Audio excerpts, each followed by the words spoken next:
কান্না যদি নাও আসে, হ্যাঁ তুই কান্নার অভিনয় কর, আমাদের কুদরতি দিল গইলা যাবে, আমরা মেহেরবান হয়ে যাব।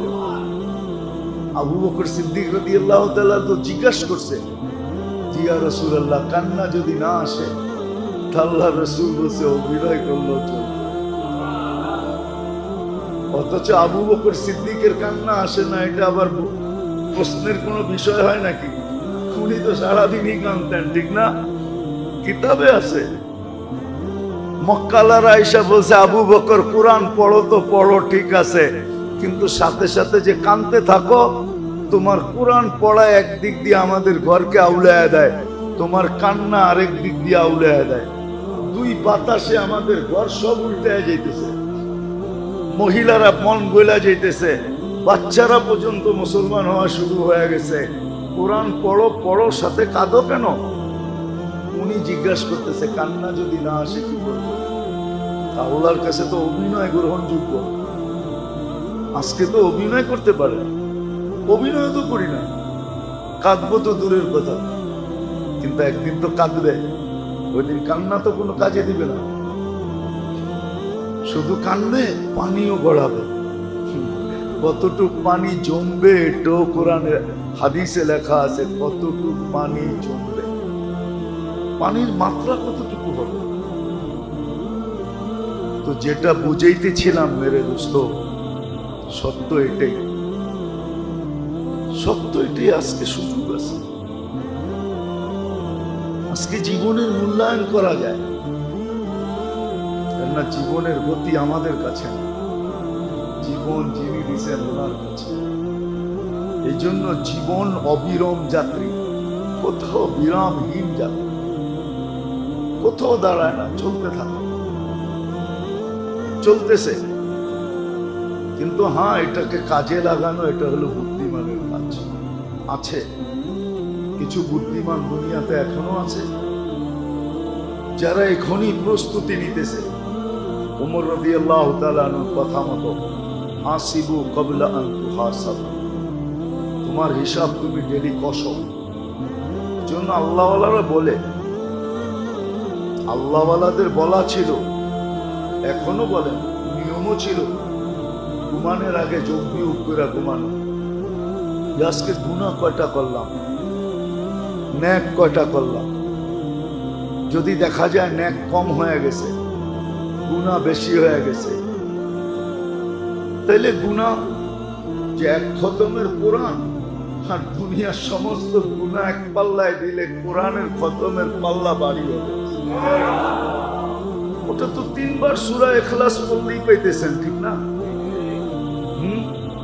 এতটুক তো করে ঘুমানো যায়, এতটুক না করা যায়, কমসে কম হাত দুটা উঠায়া আল্লাহ তওবা করে ঘুমাইলাম, এতটুক তো বইলা ঘুমানো যায়, তাইলেও তো হয়। এই জন্যই আল্লাহ বান্দাকে সুযোগ রাখছে। এই কথাগুলো এই জন্য বললাম যে এখন কিন্তু জিকাদা চলতেছে, পরের মাসটাই জিল হজ্জা আসবে, পরের মাসটাই মুহররম আসবে।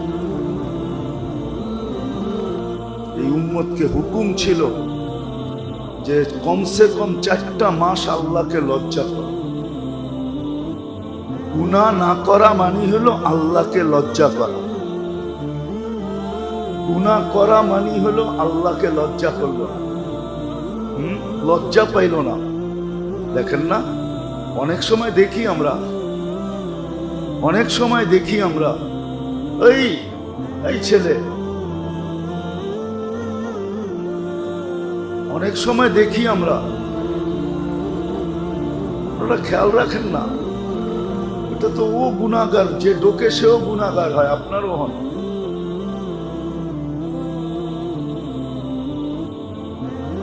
কথা কিন্তু আমরা মনের থেকে বলি না, উপর থেকে আসলে বলি না, এটা বলি না, আমরা কিছু শিখা আসি না। বারবার বলা হইতেছে যে গায়ের উপর দিয়ে ডেঙ্গায় জুমার দিন না আসা, হাদিসে সাফ নিষেধ আছে। বুখারীতে কোন এরকম হাদিসের কিতাব নাই যেটার ভিতরে নিষেধ না আছে।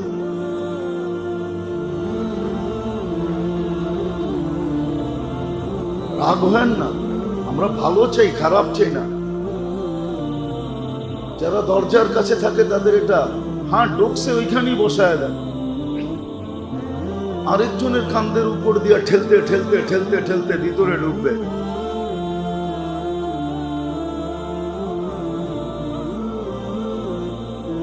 দিন মনে হয় আমাদের আসতেছে যে জুমা আমাদেরকে ঘরে পড়তে হবে। হ্যাঁ হ্যাঁ, দিন আসতেছে আমাদেরকে জুমা ঘরের ভিতরে পড়তে হবে, মসজিদে পড়া যাবে না। কেন মসজিদে তো সবাই নিজের আধিপত্য দেখাবে, একদিন আসবে, অচিরই আসতেছে, সব লিখিত আসবে, সবার আধিপত্য মসজিদে চালাবে, খতিব ইমাম মুয়াজ্জিনদের চাকর মনে করবে। ওই দিন আমাদেরকে হুকুম দেওয়া হয়েছে ঘরে জুমা পড়ে নিও, আমরা ঘরে জুমা পড়ব। ওই দিন আর মসজিদে জুমা হবে না। হ্যাঁ হবে, যারা পড়ানোর পড়াবে, কিন্তু আসলে যারা জুমা পড়বে ওরা ঘরেই পড়বে। বলবে হবে, হবে না না হবে ওটা কিতাব খুলে দেখা যাবে, হবে না না হবে। রাগ হয়েন না। আজকে অনেক দিন ধরে দেখতেছি, প্রত্যেকবার বলি দরজার কাছে যারা থাকে তাদের দায়িত্ব হলো ঢুকছে ওখানে বসায় দেন। কে ঢুকছে এটা দেখার বিষয় না, মসজিদ আল্লাহর ঘর, সব সমান, এখানে বড়ত্বের কিছু নাই। যে মসজিদে এসে ছোট না হইতে পারবে ওকে লেখা নেওয়া উচিত। মসজিদে এসে যদি বড়ত্ব দেখায় যে আমি বড়, এটা আল্লাহর ঘর, আল্লাহর চেয়ে বড় কেউ নাই, রব্বাকা ফাকাব্বির, আল্লাহর চেয়ে বড় কেউ নেই। যাক, যেটা বুঝাইতেছিলাম, লজ্জা করা উচিত গুনার ব্যাপারে। এই জন্য আল্লাহ এই উম্মতকে বুঝাইছেন তুমি লজ্জা করো, 4টা মাস গুনার ব্যাপারে লজ্জা করো। গুনার ব্যাপারে লজ্জা করো, আমিও শাস্তির ব্যাপারে লজ্জা করব। গুনার ব্যাপারে এই 4 মাস লজ্জা করা উচিত। জিলকাদা, জিলহজ্জা, মুহররম, রজব, আল্লাহকে লজ্জা করো। হারাম মাস এই 4টা, বড় আল্লাহর কাছে বড় দামি মাস, শাহরুল হারাম বলে। এই জন্য বলছে 4 মাস গুনার ব্যাপারে লজ্জা করো। এই 4 মাসের লজ্জা তোমাকে বাকি 8 মাসেরটা পোষায় দিবে। 8 মাসেরটা পোষা যাবে। যদিও আমাদের দেশে এটা নিয়ে আলোচনা নাই,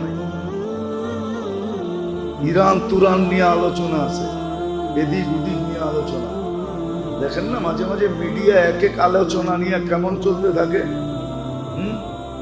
হ্যাঁ, খায়া না খায়া কোনো কাম নাই, এক এক আলোচনা নিয়ে সব মিডিয়া তোলপাড় চলতে থাকে, ঠিক না? এখন একটা নিয়ে চলতেছে, আমি বলতে চাইতেছি না, যারা মিডিয়া দেখে একটা নিয়ে তোলপাড় চলতেছে, ঠিক না? যার যেমনি মনে চায় সমাধান দিতেছে।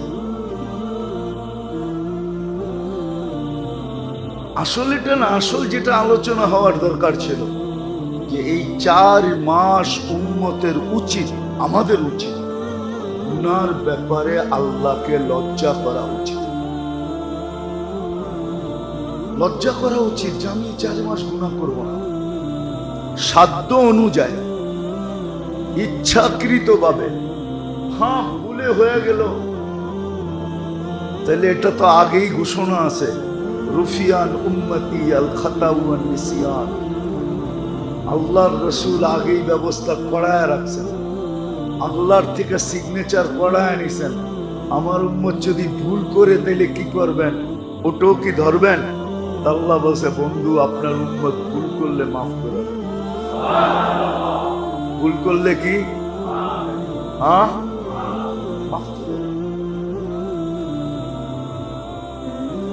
ভুল করলেও মাফ করে দিমু, ভুলে করলেও মাফ করে দিমু। একটা হলো ভুল করা, যেরকম করা দরকার ছিল ওরকম করে নাই, ভুল করছে, আর একটা হলো ভুলে করছে, দুটোটা মাফ করে দেন। এটা সিগনেচার করা আছে, মাফ করে দিন। হ্যাঁ, তারপরেও যদি তওবা করে নিজে অনুতপ্ত হয় তো এটা তো মাফ হয়েই আছে। তাহলে এই অনুতপ্তের কারণে বিরাট বড় একটা সওয়াবের ঘাটতি ধরায়। 4 মাস আমাদের উচিত, 1 মাস তো চলে গেছে, সামনে আসতেছে রজব আসবে, কিন্তু 3 মাস কিন্তু জিকাদা রানিং চলতেছে। আমাদের উচিত গুনার ব্যাপারে লজ্জা করা। যদি গুনার ব্যাপারে লজ্জা করতে পারলেন তাহলে ইনশাআল্লাহ আশা করা যায় হিসাব কিতাবের সম্মুখীন হতে হবে, আল্লাহ লজ্জা করবে। এই জন্য আল্লাহ নিজেই বলছেন, ইস্তাহি ইনদা মাসিয়াতি, গুনার ব্যাপারে আমাকে লজ্জা করো, আস্তাহি ইনদা আদাবি, শাস্তির ব্যাপারে আমিও লজ্জা করব, তোমাকে শাস্তি দিব। এই জন্য বড় খেয়াল রাখা উচিত। যদি আমি চাই যে আমি হিসাবের সম্মুখীন হতে চাই, সত্য আল্লাহ রসুল বড় আফসোসের সাথে বলছেন, আমার উম্মত যে হিসাব কিতাবের সম্মুখীন হবে বড় কঠিন হবে, কঠিন। আল্লাহর রসুলের চোখে পানি চলে আসছে, আমাদের চোখে আসুক আর না আসুক বড় কঠিন হবে, কঠিন। এই জন্যই বড় দুঃখের সাথে বলছেন, উম্মত হিসাব কিতাবের সম্মুখীন হতে চাও না, বরং সময়গুলাকে কাজে লাগায়া, যেমন জিকাদা এখন চলতেছে, এখন থেকে দেখেন মোটা মোটা গুনাহকে ছেড়া দেন, লজ্জা করেন, গুনার থেকে বেঁচে থাকেন। কি হইল, 4 মাস টেলিভিশন না দেখলে কি হবে? দুনিয়া যদি কিয়ামত হয়ে যায় আপনার খবর টেলিভিশন দেখে জানার দরকার হবে না, বাতাসেই পেয়ে যাবেন আপনি। কি বাতাসেই খবর পেয়ে যাবেন না, যাবেন না। মোটা মোটা কোনো খবর যদি দুনিয়ার থাকে তাহলে আপনি বাতাসেই পেয়ে যাবেন। 4 মাস টেলিভিশনে চোখ ভুলাইলেন না, টেলিভিশন চালাইলেন না, কি হয়ে যাবে? আমার ক্ষতি হয়ে যাবে। হ্যাঁ, আজে বাজে জিনিস দেখলেন না নেটে, ক্ষতি হয়ে যাবে? কিচ্ছু হবে না। এই কথা মনে করা যে 4 মাস আমি মোটা মোটা গুনার থেকে বাঁচতে চাই। 4 মাস পাবন্দির সাথে নামাজ পড়েন, জামাতের সাথে পড়েন। ও মেরে দোস্ত, কেমনে আপনার করে বোঝাবো? কোন উম্মতের জন্য সুযোগ ছিল কিনা আমি জানি না। এই উম্মত যদি কিছুও না জানে, নামাজের একটা সূরা না জানে, দুরূদ শরীফ না জানে, দোয়ায়ে কুনুত না জানে, আত্তাহিয়াত না জানে, শুধু ইমামের সাথে যদি উঠক বৈঠক করে, উঠক বৈঠক বোঝেন? কি উঠক বৈঠক বোঝেন? উঠ বস বোঝেন? উঠে আর বসে ইমাম যেমন করে অমন করে, তারপরে তো আল্লাহ বলতেছেন তোমার নামাজ কবুল। কেন? তোমার দায় দায়িত্ব আমি ইমামকে দিয়া দিছি। এই উম্মতের জন্য তো ইমাম এই জন্যই রাখছেন, নাহলে তো ইমামের দরকার ছিল না। টাকা দিয়ে ইমাম রাখবেন কেন? আবার আমার মতো কর্কশ ইমাম, আবার এত কথা শুনবেন কেন? দরকার তো ছিল না। এই জন্যই তো উম্মতকে ইমাম দিছেন, যে পুরা গাড়ি ইমাম চালায়া নিয়ে গন্তব্যে পৌঁছায় দিবে। পিছে আলারা কি জানে আর না জানে এটা বিষয় না, ইমামের উপরে দায় দায়িত্ব। আর সুযোগ কই পাবেন? কোন উম্মতকে তো এই সুযোগ দিছে বলে আমার মনে হয় না। কোন 1.25 লক্ষ উম্মতের ভিতরে কাউকে দেন নাই। খলিলের উম্মতকে দিছেন কিনা জানি না, কালিমুল্লাহর উম্মতকে দিছেন কিনা জানি না, রুহুল্লাহর উম্মতকে দিছেন কিনা জানি না, শফিউল্লাহর উম্মতকে দিছেন কিনা জানি না। উপাধি তো এক একটা বিরাট বিরাট দিছেন, কিন্তু উম্মতকে কিছু দিছেন কিনা জানি না। কিন্তু মনে হয় সবই সর্বশেষ বিদায়, যে এরপরে তো আর কোনো উম্মত নাই, আমাদের নবীর পরে কোনো নবী নাই। এই জন্য মনে হয় সব উঠায়া আমাদেরকে গোসল করায় দিয়েছেন, সব আমাদেরকে দিয়া দিছেন, আর কিচ্ছু রাখেন না নিজের কাছে, সব আমাদেরকে দিয়া দিছেন। এই জন্য মেরে দোস্ত, এই সময়গুলোর মূল্যায়ন করেন। 3টা মাস গুনাহর ব্যাপারে লজ্জা করে, যেন গুনাহ না হয়, নেকের যেন পাবন্দি হয়, কমসে কম 5 ওয়াক্ত জামাতের যেন পাবন্দি। করালাদেরকে বুঝান, ছেলে পেলেকে বুঝান যে বাবা এই কটা মাস আমরা গুনাহ করব। আজকে কিন্তু আল্লাহ আমাদের উপরে বড় নারাজ, আর হওয়াই স্বাভাবিক, হওয়াই স্বাভাবিক, হওয়াই স্বাভাবিক। যাকে কর্মচারী ম্যানেজারকে যদি সর্ব ফ্যাসিলিটি দিয়া থাকে, গাড়ি দিছে, বাড়ি দিছে, হ্যাঁ, উঁচা মানের বেতন দিছে, তারপরও বইলা দিছে যখন কোনো কিছু প্রয়োজন হয় আমার কাছে বইলা নিয়ে নিও, ঠিক না? তারপরও যদি সে লুকায়া যাবে ঢুকায়, তারপরও যদি লুকায়া, কেমন হবে? কেমন হবে? আরে বলেন না, মনে হয় বোঝেন নাই। গাড়ি দিছে, বাড়ি দিছে, উঁচা মানের বেতন দিছে, আবার বইলা দিছে প্রয়োজন হইলে আমাকে বইলা নিও, যা লাগে তা নিও, ঠিক না? তারপরে যদি না বইলা চুপে যাবে ঢুকায়, বলেন আপনি কি করবেন? হ্যাঁ, কি করবেন? হ্যাঁ, আরে বলেন না, কি করবেন? শুধু চাকরি যাবে? হ্যাঁ, ওর মতো কপাল পোড়া কেউ আছে নাকি? হ্যাঁ, সমাজ কি বলবে? বেটা তোর মতো কপাল পোড়া নাই কেউ, গাড়ি দিল, বাড়ি দিল, এত বড় বেতন দিল, আবার ডিগলার দিয়ে বইলা দিল যখন যা প্রয়োজন হবে আমাকে বইলা নিও। তারপরও তুই লুকায়া যাবে নিলি, তোর মতো নিমক হারাম। মনে হয় দুনিয়ার গিনিস বুকে ওর নামটা লেখা হবে যে তোর মতো এরকম অপদার্থ মনে হয় দুনিয়ায় কেউ নাই। ঠিক আপনিও ভাবেন, আমরাও তো আল্লাহর সামনে আমাদের চেয়ে অপদার্থ কেউ নাই। আজকে আল্লাহ নারাজ তো এই জন্যই যে তোমাদেরকে কিনা দিলাম, সবই তো দিয়ে দিলাম, কেন তোমাদের পরে কেউ নাই, কার জন্য রাখবো?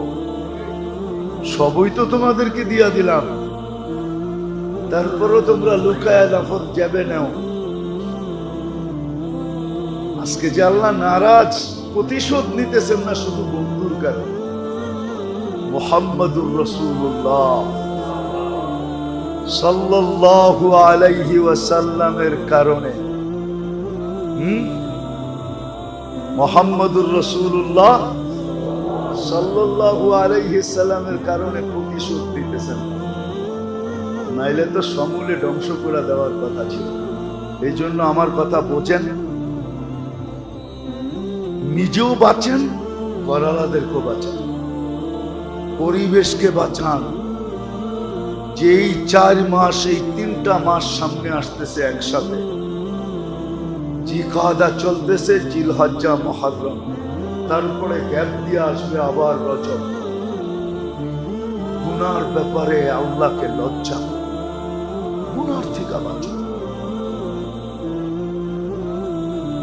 নেক সাধ্য অনুযায়ী করো, সাধ্য অনুযায়ী নেক করে, যতটুকু সম্ভব করা নেক করেন,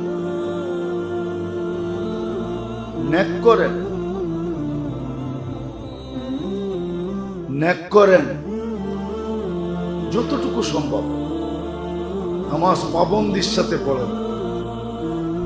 কিন্তু আফসোস তো এখানেই, 3 ওয়াক্তে তো কিছু মুসল্লি দেখা যায়, 3-4 ওয়াক্তে, কিন্তু ফজরে তো কোনো মুসল্লি দেখা যায় না। সব মনে হয় রাত্রে আকাশে চলে যায়, সূর্য উঠার পরে মনে হয় আকাশ থেকে নেমে আসে। মনে হয় না কেউ মহল্লায় থাকে। বাড়িগুলা মনে হয় রাত্রে ফাঁকাই থাকে, ঠিক না? না, মনে হয় না কেউ মহল্লায় থাকে, নাহলে কেন মসজিদ পড়ে না? আগেও বলছিলাম, এখনো বলতেছি, মনে উঠলো এর জন্য বলতেছি, কালকেও বলছিলাম, ইদানিং খুব বলতেছি। কেননা ইহুদিদের কিতাবে এখনো লেখা আছে, ওরা কিন্তু ওদের কিতাবের কথা খুব মানে, আমরা মানি আর না মানি, কিছু বিষয় ওরা খুব মানে। ওদের কিতাবে লেখা আছে মুসলমানদের ফজরের জামাত আর জুমার জামাত যেদিন সমান হবে ওই দিন বিজয়ের পালা শুরু হবে। আপনি আপনার ফজরের মুসল্লি মনিটরিং করেন আর না করেন, ওরা কিন্তু ডেলি করে যে মুসল্লি বাড়তেছে না কমতেছে। যেদিন বাড়া শুরু করবে ওদিন ওদের দিলের ভিতরে কাঁপুনি শুরু হবে। কেননা যেদিন ফজরের জামাত আর জুমার জামাত সমান হবে মুসলমানের, ওই দিন অটোমেটিক বিজয়ের পালা শুরু হবে। ইহুদিদের কিতাবে এখনো লেখা আছে, এই পয়েন্ট লেখা আছে ওদের। এই জন্যই তো চ্যানেলের পরে চ্যানেল কেন বাড়াইতেছে? কে বাড়াইতেছে চ্যানেল? কারা বাড়ায়? আপনারা বাড়ান। প্রত্যেকে চ্যানেল বাড়ে, যে সারা রাত চ্যানেল দেখানে লাগায়া দাও যাতে ফজরের নামাজ ফাঁকি হয়ে যায়, ফজরের নামাজে মুসল্লি না হয়, মুসলমান ফজরের নামাজে না আসে। কেননা 2 ওয়াক্তের নামাজ তো এরকম যেটা পড়ার উপরে জান্নাতের গ্যারান্টি আছে, গ্যারান্টি। ফজর আর আসর, মান সাল্লাল বারদাইন দাখালাল জান্নাহ। 2 ওয়াক্ত নামাজ যে পাবন্দির সাথে পড়বে জান্নাত অবধারিত। ফজর আর কি আসর, ফজর আর আসর, ফজর আর আসর। এশা তো এরকম নামাজ পড়া ঘুমাইলো, যদি উঠলো তো ছোয়াবের গাঠটি নিয়ে উঠলো, আর যদি না উঠলো তো সিধা জান্নাতের ভিতরে যেয়ে উঠবে।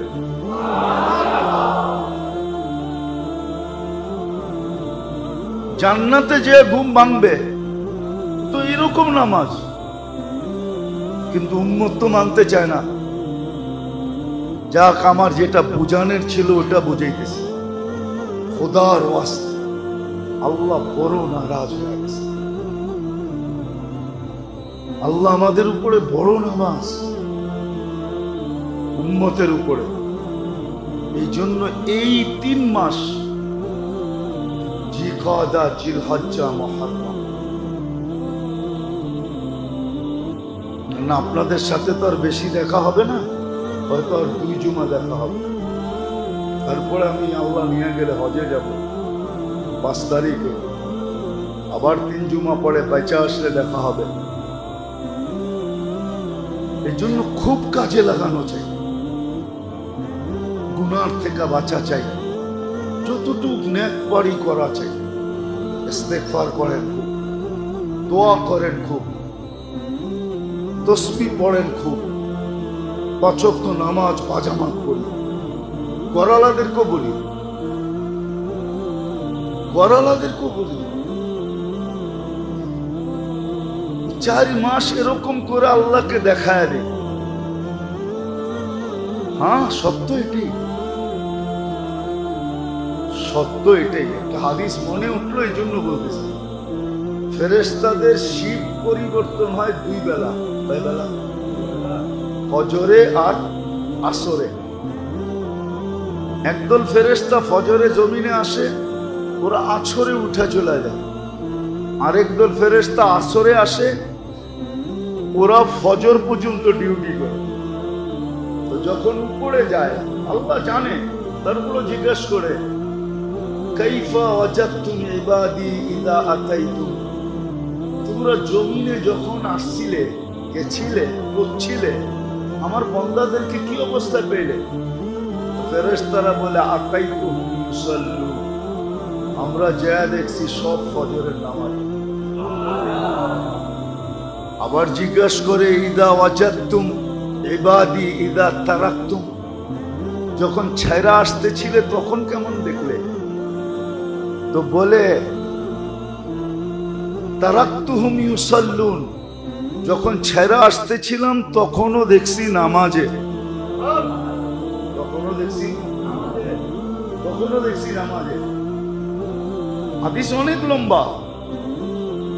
আল্লাহ বলে ঠিক আছে, পুরাটা সময় নামাজ লেখা রাখো। পুরাটা সময় কি? একটা উদাহরণ দিলে বুঝে আসবে। মনে করেন আপনার প্রিয় ভাজন বা আপনার সন্তান বা আপনার আপনজন ছোট কেউ, আপনি চাইতেছেন, দেখতেছেন আড্ডা দিছে, ঠিক না? কোথাও বসে আড্ডা দিতেছে, আপনাকে দেখে সে উঠা চলে গেছে, আপনি একটু চোখ গরম করে দেখছেন, সে বুঝা পেয়েছে, চলে গেছে, ঠিক না? 2-3 ঘন্টা ঘুরা আবার আয়া বসছে, ঠিক না? সে ভাবছে বাবা আর এই রাস্তায় মনে হয় নাও আসবে, ঠিক না?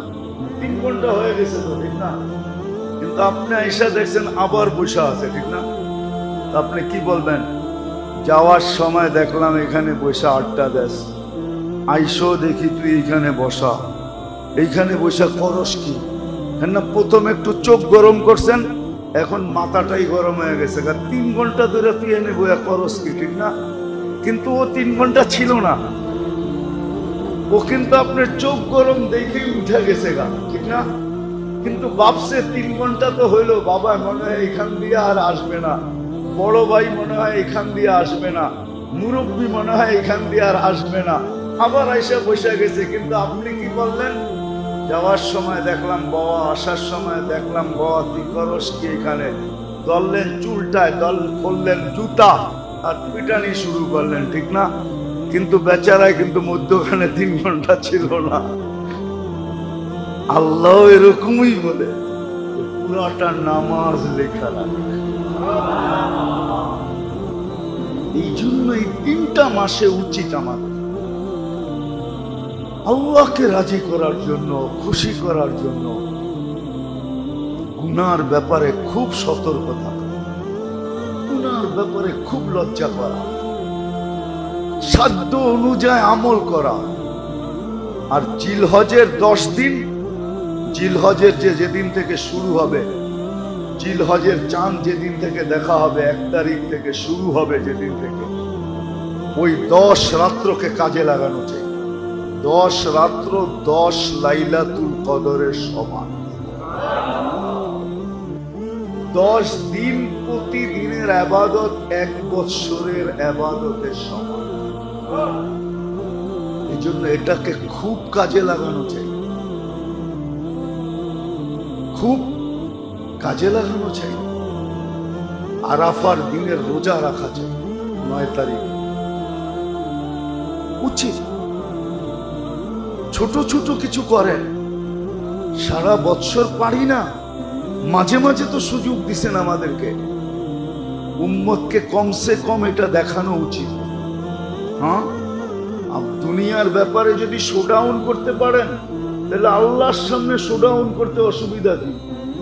যদিও শব্দটা ভালো শোনা যায় না, সবাই মিলা যদি 10 তারিখ 10 দিন ইবাদতে লাগি, রাত্রগুলাকে ইবাদতে কাটাই, মসজিদে আসতে হবে না, ঘরে বসেই করেন।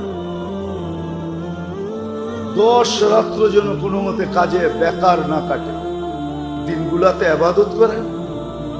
বলে কাজ কাম করবো না, না করেন, এর ফাঁকে ফাঁকে করেন, তাসবিহাত করতে থাকেন, দুরূদ পড়তে থাকেন, আল্লাহকে রাজি করেন, কাজে দিবেন। আজকে আল্লাহ বড় নারাজ। অপেক্ষাপট দেখলে এটাই মনে হয় যে আল্লাহ উম্মতের উপরে বড় নারাজ।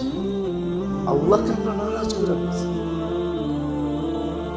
যার কারণে মুসলমান আজকে দুর্দশার শিকার, এই দুরবস্থার শিকার। আমি তো ডেলি বলি, আমি এই রমজানে 2 হেরেমে যতটুকু কাঁদতে দেখছি, আমার মনে হয় না 200 বছর পর্যন্ত, 100 বছর হেরেম এত কান্না দেখছে কিনা রমজান। এই রমজানে যা কান্না মানুষ কাঁদছে, শুধু ফিলিস্তিনকে সামনে রেখা, দুনিয়ার অবস্থাকে সামনে রেখা। একদিকে ইমাম কাঁদতেছে, একদিকে মুসল্লিরা কাঁদতেছে। এরকম কান্না আমি কখনো হেরেমে দেখি নাই। এত কান্না, এরকম আওয়াজ, নারী পুরুষ নির্বিশেষে কাঁদতেছে। কিন্তু চোখের পানি কোথায় শুকায় গেল? কোন ফলন তো দেখলাম না, এখন পর্যন্ত দেখা যাইতেছে না। এই জন্য আপনাদের পায়ে হাত রেখা, সামনের 3টা মাস গুনার ব্যাপারে সতর্ক থাকে, আল্লাহকে লজ্জা, আমল বাড়ায়। জিলহজের 10 দিন খুব আমল করি, রাতগুলাতে আমলে কাটাই, দিনগুলাতে ন্যাক করি, গুনার থেকে বেঁচে থাকি। আরাফার দিন রোজা রাখি। কোরবানি তো করবই অনেকে, খেয়াল রাখি, গরিবদের খেয়াল রাখেন। শুধু নিজের খেয়াল করেন না, গরিবদের খেয়াল করেন, গরিবদের খেয়াল রাখেন। আল্লাহ যাদেরকে বৃত্ত দিছে, সম্পদ দিছে, আরে 1000 টাকা কেজি কেন? অনেক মানুষ এই মজলিসে, এই মসজিদে এখনো আছে, 2-4 হাজার টাকা কেজি হইলো আল্লাহ খাওয়ার তৌফিক দিছে। দিছে না? না দেয় নাই? দিছে। গরিবদের খেয়াল রাখেন, গরিবদের খেয়াল রাখেন। মানুষ তো এখন বড় লোকের ভালোবাসা কুড়ায়, ঠিক না? কি কি এটাই তো আমাদের স্বভাব, ঠিক না? কার ভালোবাসা কুড়ানো? বড় লোকের, বিত্তশালীদের, পদস্থদের ভালোবাসা কুড়ানোই এখন আমাদের কি। মুসা আলাইহিস সালাম জিজ্ঞাসা করছে, আল্লাহ আপনি যে আমাকে ভালোবাসেন বুঝবো কি করে? গরিবরা যদি তোমাকে ভালোবাসে তাহলে বোঝো আমিও তোমাকে ভালোবাসি। ওইখানে তো বলে না বড় লোক ভালোবাসলে আমিও ভালোবাসবো। আল্লাহ তো উল্টাটা শুনে দিল। মুসা আলাইহিস সালাম, গরিবরা যদি তোমাকে ভালোবাসে তাহলে বোঝো আমি তোমাকে ভালোবাসি। আমার ভালোবাসা গরিবদের সাথে, এটাই নিদর্শন আমি যে তোমাকে ভালোবাসি, যদি গরিবরা তোমাকে ভালোবাসে। আর আমরা তো ভালোবাসা কুড়াইতে চাই কার? পাত্তিওয়ালাদের। পাত্তিওয়ালা, পাত্তি বোঝেন? মনে হয় বোঝেন না। পাত্তি বোঝেন? টাকায়ারা বুঝবো, আপনারা কোন থেকে বুঝবো? আমরা তো ভালোবাসা কুড়াইতে চাই লাগত আলাদের। লাগত চিনেন? এটাও মনে হয় বোঝেন না, ঠিক না?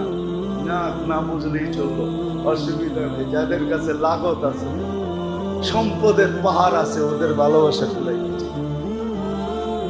যদিও টাকায়ারা কয় বিরিয়ানির ভিতরে ভালো না হইলে কয় লাগত ঠিক মতো দেয় নাই, মাল মশলা ঠিক মতো দেয় নাই। আমরা তো মাল মশলাওয়ালাদের ভালোবাসা কুড়াইতে চাই, গরিবদের ভালোবাসা তো কুড়াইতে চাই না। আসলে তো হুকুম হলো গরিবদের ভালোবাসা কুড়াও। গরিবরা যদি তোমাকে ভালোবাসে তাহলে মনে করবে আল্লাহ তোমাকে ভালোবাসে। মুসা আলাইহিস সালাম জিজ্ঞাসা করছে আল্লাহ, উঠান কিতাব দেখেন।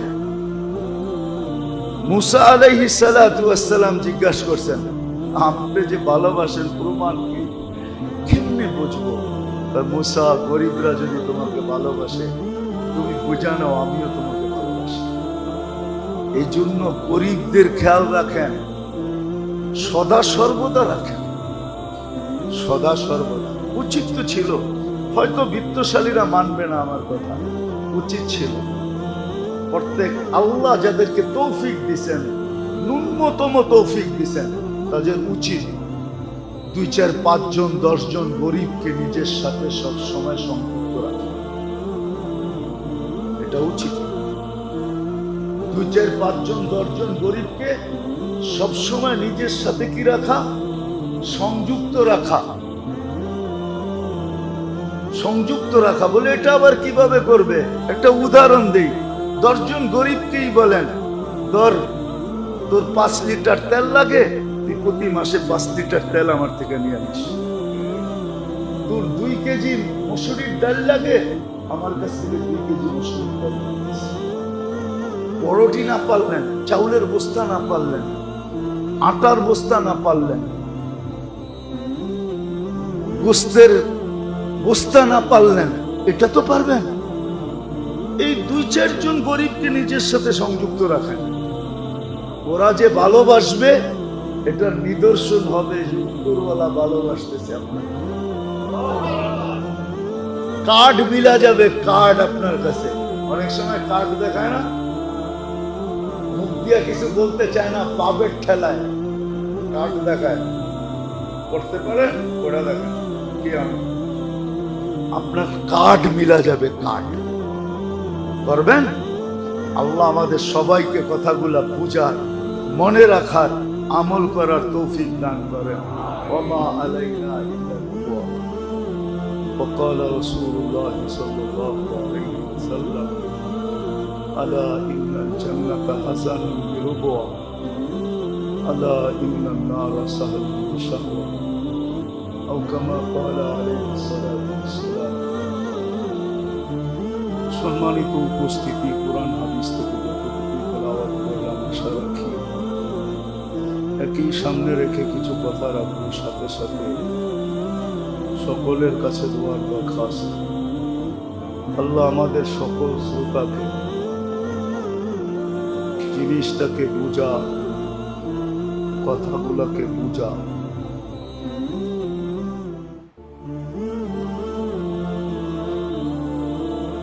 এবং আমল করার তৌফিক দান করেন। অতীতের মতো আজকে অনুরোধ থাকবে, কথাগুলা যত বেশি মনোযোগ দিয়ে শুনতে পারবে, যত বেশি মনোযোগকে ব্যবহার করব বা মনোযোগী হব, তত বেশি কথাগুলো দিলের ভিতরে গাঁথবে বা দিলের ভিতরে বসবে বা দিলে লাগবে, সাথে সাথে আমল করারও তৌফিক হবে। কেননা আল্লাহর ব্যবহার বান্দার সাথে বান্দার আগ্রহের উপরে। এই জন্য হাদিসটা যদিও ছোট, আনা ইন্দা গন্নি আপনি বি, বান্দার আগ্রহ যেরকম হয়, ধারণা যেরকম হয়, আল্লাহর ব্যবহারটাও বান্দার সাথে এরকম। এই জন্য আগ্রহ থাকা চাই, আবার আল্লাহর সাথে ভালো ধারণাও রাখা চাই। তাইলেই কিন্তু কথাগুলা দ্বারা উপকৃত হবে। নাইলে জীবন তো তার গতিতে চলতেছে, আমাদের এখানে করণীয় কিচ্ছু নেই। জীবনের গতির উপরে মানুষের কোনো কন্ট্রোল নেই। কোনো পাওয়ার ব্যাংক আসে নাই, আর কোনো পাওয়ার ব্যাংক আসবে না। কোনো মেশিন তৈরি হয় নাই, আর কোনদিন হবে না। জীবন তার গতিতে চলবে। একদিন আপনাকে আমাকে গন্তব্যে পৌঁছায় দিবে। আমরা থামলেও জীবনের যাত্রা কোনদিন থামবে। এই যাত্রা অবিরাম চলতে থাকে, চলতেছে, চলতে থাকবে, আর একদিন গন্তব্যে পৌঁছায় দিবে। আর মৌতের কুল যেটা বলে, মৌতের কুলে ঢোলা পড়বে, আর যার কাছ থেকে আসছে তার কাছে বোঝা যাবে। কিন্তু আল্লাহ না করুক, আল্লাহ না করুক, যদি প্রশ্ন উত্তরের সম্মুখীন করে দেন, যদি আল্লাহ প্রশ্ন উত্তরের সম্মুখীন করে দেন, প্রশ্ন উত্তরের জন্য যদি দাঁড় করায় দেন, এটা সত্য। এটাই 50,000 বছরও লাগতে পারে এই 60-70 বছরের হিসাব। যদিও বলবেন 60-70 বছরের হিসাব দিতে 50,000 বছর কেন লাগবে? যুক্তিতে যদি এটা নাও আসে, কিন্তু দেখাইলে কিন্তু যুক্তিতে আসবে। প্রতিদিন 1,60,000 বার শ্বাস প্রশ্বাস নিয়ে মাসে কতগুলা, 60 বছরে কতগুলা, হিসাব করেন। প্রত্যেক শ্বাসের বিপরীতে শুকরিয়া কতটুকু আদায় করে, স্বাভাবিকভাবে যে শ্বাসটা নিতে পারলাম, ছাড়তে পারলাম, কোথাও কোনো বাধা সৃষ্টি হলো না। একটু বাধা দিয়া দিলেই তো কেঁপা উঠবে। শ্বাস প্রশ্বাসের অক্সিজেন লেভেল যদি একটু কমায় দেয়, তাহলেই তো শ্বাস প্রশ্বাসে ব্যাঘাত ঘটবে। যারা ভেন্টিলেটরে আছে ওদেরকে জিজ্ঞাসা করেন যে তোমাকে ভেন্টিলেটরে কেন দিল, শ্বাস প্রশ্বাস নিতে কেমন লাগে? ব্যক্ত করা যাবে না, দেখানো যাবে না, কিন্তু চোখের পানি ছেড়া দিয়া বলবে কি যাতনা বিষে বুঝিবে সে কিসে, কবু আসি বিষে ডংসিনি যার। তোমার হয় নাই তুমি বুঝবে না, আমার হয়েছে আমি বুঝি কষ্ট কাকে বলে, ঠিক না? তাহলে ডেলি 1,60,000 বার, মাসে কত, বৎসরে কত, 60 বছরে কত? এটা তো শ্বাস গেল।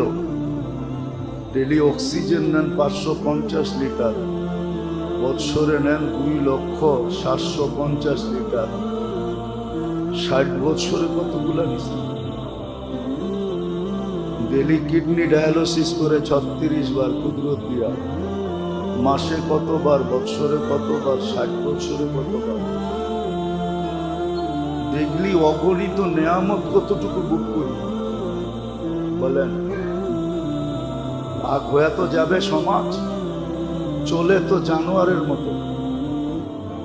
জানোয়ারের যেরকম উত্তরও নাই দক্ষিণও নাই, ও কিচ্ছু বোঝে না, ও ডঙ্গে চলতেছে। কোরআনের শব্দই আছে উলাইকা কাল আনআম, তোমরা তো জানোয়ারের মতো চলো। জানোয়ারের যেরকম কোনো ফরজ নাই, ওয়াজিব নাই, সুন্নত নাই, রোজা নাই, নামাজ নাই, হজ নাই, যাকাত নাই, আমরাও তো ওরকমই চলি। বলেন, রাগ হয়ে গেলেন? এই জন্যই 50,000 বছর দাঁড় করায় দিত। 24 ঘন্টা কত নেয়ামত ভোগ করি, চোখে তো দেখি না। মাইক্রোস্কোপ লাগায় চললে চোখে দেখতাম।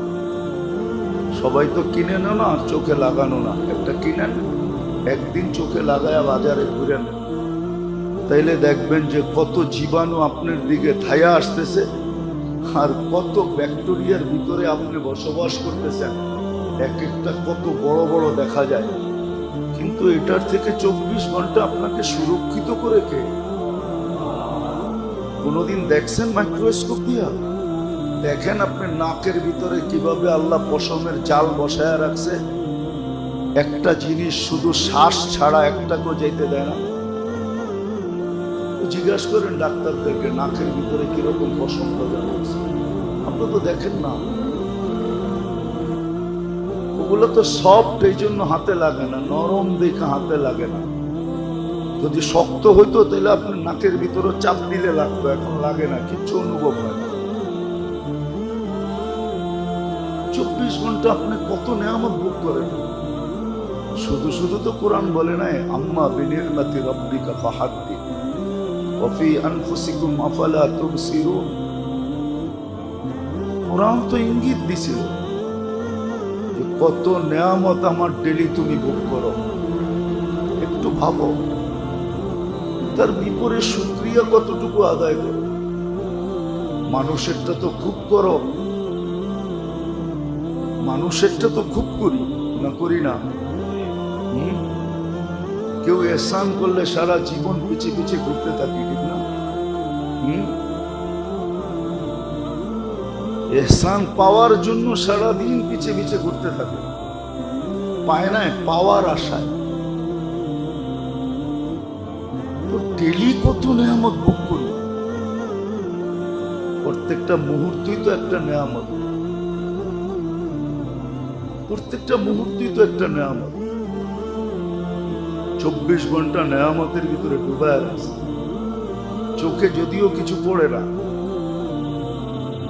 হ্যাঁ ভাবলে অবশ্যই পড়তো, ভাবলে অবশ্যই পড়তো। জন্যই হুকুম দিছিলেন, আনিস করলি, আল্লাহ হুকুম দিচ্ছেন আমার শুকরিয়া আদায় করো। লাইন শাকারতুম লাযীদান্নাকুম, শুকরিয়া আদায় করলে নেয়ামত বাড়ায় দেবে। আহলু শুকরি আহলু সিয়াদাতি, আমার ভান্ডার ওদেরকেই দিই যারা শুকরিয়া আদায় করে। সারা দিনে তো শুকুর লিল্লাহ একবারও বলি না। শুকুর লিল্লাহ, আল্লাহুম্মা লাকাশ শুকরু ওয়া লাকাল হামদ। আল্লাহ আপনার জন্য শুকরিয়া, আপনার জন্য প্রশংসা, একবারও তো বলি না। তো যেটা বুঝাইতেছিলাম, যদিও বিবেক ধরবে না, 50,000 বছর কিন্তু প্রশ্ন উত্তর সম্মুখীন হলে দাঁড় করায়, আর এইভাবেই নিবে, যেইভাবে আমি বললাম এইভাবেই নিবে। এক একটা নেয়ামতকে আলাদা করে করে নিবে। পানি ডেলি কয় লিটার খান, কয় লিটার পান করেন? যদিও বলে ডাক্তার 2 লিটার পান করেন, ডাক্তারের কথা মাইনা তো 2 লিটার ডেলি নেন, মাসে কয় লিটার হয় বলেন তো? দুনিয়াকে 1 ফোঁটা বানায় দিতে বলেন না দুনিয়াকে যে 1 ফোঁটা পানি বানায় দাও। হ্যাঁ, দুনিয়ার বিজ্ঞান বলবে অক্সিজেন আর হাইড্রোজেন মিলাইলে পানি হয়, কিন্তু পানি হবে, আমিও মানি, কিন্তু আল্লাহর পানি হবে না। আল্লাহর পানির ভিতরে জীবন দেওয়া আছে, জীবন। ওই কেমিক্যালটা মানুষের কাছে নাই। মানুষ হাইড্রোজেন অক্সিজেন মিলায় পানি বানায় দেবে, কিন্তু জীবন নামের যে একটা কেমিক্যাল আছে, ওটা শুধু আল্লাহর ভান্ডারে আছে, আল্লাহর কাছে আছে। ওটা কেমিক্যাল না, ওটা আল্লাহর একটা হুকুম। ওটা বানানো সম্ভব না,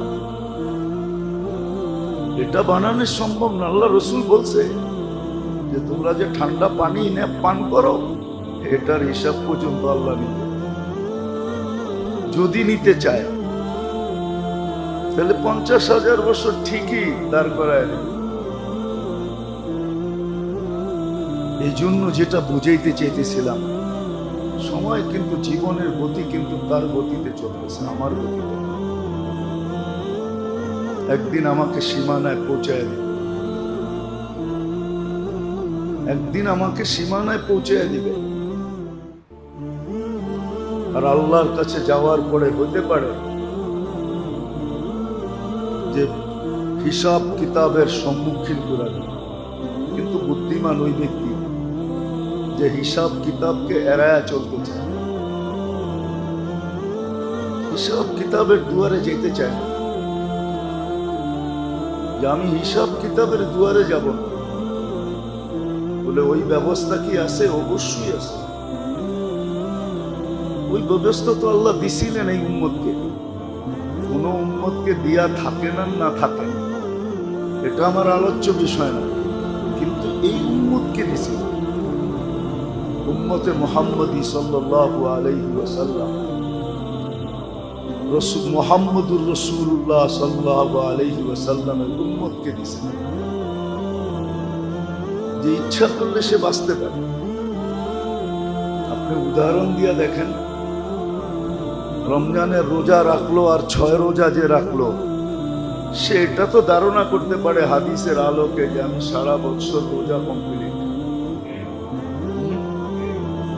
সারা বছর যদি রোজা হয় তাহলে রোজদারের তো হিসাব কিতাব, খাওয়া পানাহারের নাই, ঠিক না?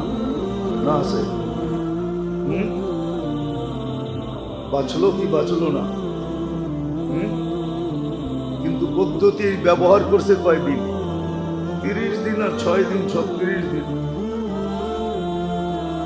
36 দিন বাদ দেন 365 থেকে, তাহলে 330 দিনের হিসাব কিতাব থেকে বেঁচে গেল, পানাহার থেকে বেঁচে গেল। এক নামাজ থেকে আরেক নামাজ মধ্যবর্তী সময়ের জন্য কাফারা স্বরূপ গুনাহকে মাফ করায় দেয়, মেটায় দেয়। 5 ওয়াক্ত যখন পাবন্দির সাথে পড়লো, তাহলে এটা তো বলা যায় যে 24 ঘন্টার গুনাহগুলা অটোমেটিক মাফ হয়ে গেছে। আমার কাছে আর কিছু নাই, আমার কাছে আর কিছু নাই। এতটুকুর পরে এতটুকু বলতে পারে, আমি যে সারা রাত্র ঘুমাইলাম এটা সওয়াবও লেখা হলো। সারা রাত্রের ঘুমের জায়গায় কি লেখা হলো? সওয়াবও লেখা হলো।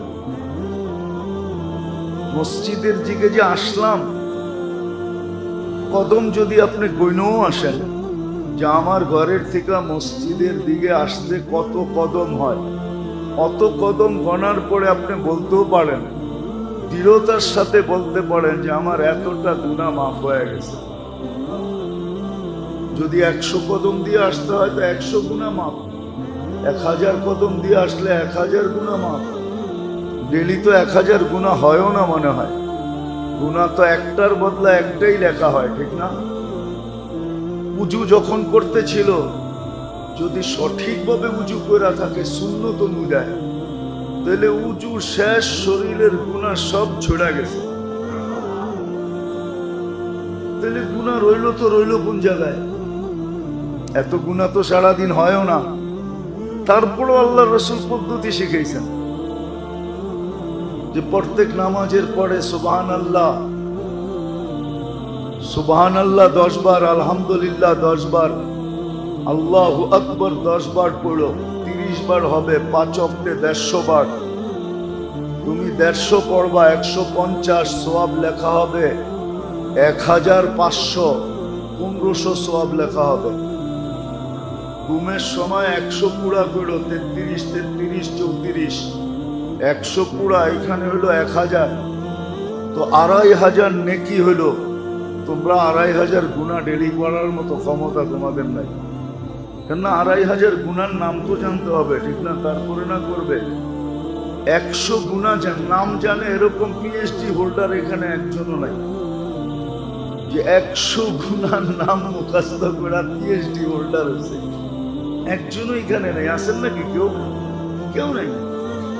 পদ্ধতি শিখেছে আল্লাহ, পদ্ধতি দিছে এই উম্মতকে। নামাজ যখন সালাম ফিরাইল, আল্লাহ রসুলের উক্তি দ্বারা গুনাহগুলা সব ঝরে গেল, যেমন বসন্তে গাছের পাতাগুলা ঝরা যায়। তো আপনার থাকলো কোথায়? প্রশ্ন উত্তরের সম্মুখীন না হওয়ার পদ্ধতিও আছে, না হওয়ার পদ্ধতি আছে। শহীদ কোনদিন প্রশ্ন উত্তরের সম্মুখীন হবে না যদি বাস্তবিক শহীদ হয়। আল্লাহর খাতায় যার শাহাদত লেখা হবে, সে কোনদিন প্রশ্ন উত্তরের সম্মুখীন হবে না। সে কোনদিন প্রশ্ন উত্তরের সম্মুখীন হবে না। কিতাবে লেখা আছে, আমরা তো শিখি না। কবরের সুয়াল জবাব থেকে বাঁচা যায় এরকম একটা পদ্ধতি না, 60টা পদ্ধতি লেখা আছে। কয়টা? 60টা পদ্ধতি লেখা আছে। কিন্তু কয়টা শিখছি কোনদিন জিজ্ঞাসা তো করি নাই যে কবরের সুয়াল জবাব থেকে কিভাবে বাঁচা যায়। গতকালকে সূর্য ডুবার থেকে নিয়ে আজকে সূর্য ডুবা পর্যন্ত যে মারা যাবে শুক্রবারে, তার কবরে সুয়াল হবে না। কিন্তু আপনি কয়দিন চাইছেন আল্লাহ শুক্রবারে বহুত দিন? কয়দিন 2 রাকাত পড়ছেন বলেন? আজকের থেকে নিয়ত করেন, ডেলি দোয়া করেন আল্লাহর কাছে যে আল্লাহ মউত শুক্রবারে দিন। শুক্রবারের বাহিরে দিয়েন না। আর 56 প্রকার শাহাদত আছে এই উম্মতের জন্য। 56 প্রকার, 56 ভাবে মরলে, 56 ভাবের যে কোনো ভাবে মরলে এই উম্মতের নামে শাহাদত লেখা হবে। কয়টা? 56 কয়টা দেওয়া হয়? 50 আরো 6টা, ঠিক না? হ্যাঁ, একটা হইতো, দুইটা হইতো, তিনটা হইতো, চারটা হইতো, 5টা হইতো, তাইলে বসতাম, পাইলেও পাইতে পারি, না পাইলেও না পাইতে পারি। এইখানে তো প্রকারই 56টা। কয়টা? হাফ সেঞ্চুরিও না, হাফ সেঞ্চুরির উপরে। তাহলে তো প্রশ্ন উত্তরের সম্মুখীন না হওয়ারও সুযোগ আছে। আফসোস, কিন্তু কেউ তো শিখে না, কেউ তো জানে না, জানতেও চায় না। 56 ভাবে এই উম্মত শহীদ হবে, এই উম্মত শহীদ। আল্লাহ যেন এই উম্মতকে কাঠগড়ায় দাড়ি করাইতে চান না। কেননা তার হইলেই তো বন্ধু হয়তো একটু চেহারা মলিন হবে, বন্ধুর চেহারা মলিন করতে চান না, হাস্য উজ্জ্বল রাখতে চান। কেননা আল্লাহ রঙ্গিকা লা ইউখসিকা ফি উম্মতি, আপনার উম্মতের ব্যাপারে আমি আপনাকে লজ্জিত করব। আল্লাহ বন্ধুকে লজ্জিত করতে চান না, বন্ধুর চেহারায় বাজ দেখতে চান না, বন্ধুকে হাস্য উজ্জ্বল দেখতে চান। দুনিয়ায় যেমনই হয়ে গেছে হয়ে যাক, কিয়ামতের মাঠে যেন হয় না। এই জন্য আল্লাহ এক জাল বিছায় দিয়েছে। কথাগুলা বলার পিছনে একটা উদ্দেশ্য আছে, যাইতেছি আস্তে আস্তে। ওই একটু ভালো মতে বোঝা, কাজে লাগা, নাইলে এই জিনিসগুলোই কিন্তু দেখানো হবে যে তোমার জন্য এই সুযোগ ছিল, এই সুযোগ ছিল, এই সুযোগ ছিল, এই সুযোগ ছিল, একটাও তো তুমি কাজে লাগাইলে না। অপশন তো অনেকগুলো ছিল, আমরা তো 2-4টা অপশন রাখি নাই, আমরা তো অগণিত অপশন রাখছি, অগণিত সুযোগ রাখছি। তুমি একটাও কেন ধরলে না, ধরা দিলে না? তখন কি জবাব দিব? কি জবাব হবে ওই দিন? ওই দিন তো জবাব দিলে কাজে দিবে না।